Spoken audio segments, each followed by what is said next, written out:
A most serious spiritual question. For Catholics and Christians, is voting for either of the two major party candidates in the 2024 U.S. election a mortal sin?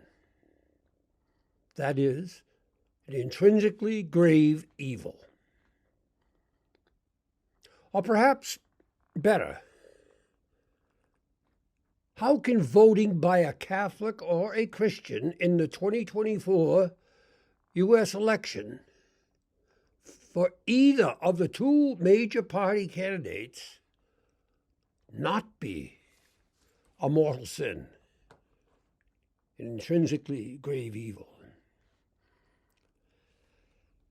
Since genocide is an intrinsically grave evil in the Catholic Church and in most other Christian churches, how can voting for a man or a woman who publicly proclaims he or she will support, monetarily and militarily, an ongoing genocide by anything necessary, how could that be anything other than a grave evil? To support an evil, of course, is to participate in the evil and is to propagate the evil. To choose the candidate who is the lesser of two evils, as they say, where genocide is concerned, is a moral and intellectual absurdity. Genocide is genocide is genocide. To choose a genocide-supporting candidate because he or she agrees with your ideas on how to lower taxes or on farm subsidies or on immigration or on job development or on climate change, etc., is the moral equivalent of voting for Hitler because Hitler agrees with your ideas on how to make the Autobahn a better highway, or how to bring down the growing unemployment rate. There is no so-called lesser of two evils to morally prop up the gross immorality of choosing a person who plans to continue to be part of an ongoing genocidal campaign against the Palestinian people.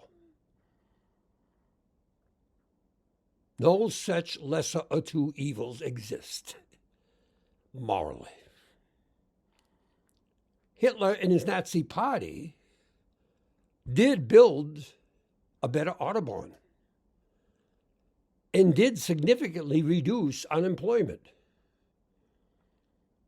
while, of course, executing a genocidal operation that exterminated millions of Jews. Should Hitler and his Nazi party, therefore, morally and politically been supported by the German and Austrian Catholics and Christians? From the moment a Christian, whether a bishop or a layperson, votes for either genocide supporter and enabler Trump or genocide supporter and enabler Harris, he or she has the blood of every Palestinian baby in utero, every Palestinian child, every Palestinian woman, and every Palestinian man who is murdered by Israel and the United States thereafter on his or her hands, as does every Jew inside or outside Israel who cheers and bankrolls this incontestable and detestable crime against humanity.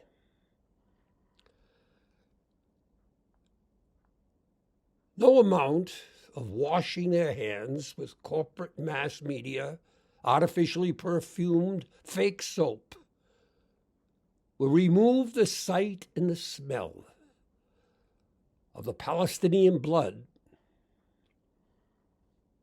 on the hands of their murderers and those who cooperate in their murder. Their future will be that of Lady Macbeth, who, after supporting and enabling the murder of Duncan by Macbeth, winds up roaming the halls of her castle and her mind at night, washing her hands continuously for a quarter of an hour at a time, trying to remove the bloodstains that she sees there, while crying aloud, "Out, out there, Spot, out! I say, out! The smell of blood is still there. All the perfumes of Arabia will not sweeten this little hand."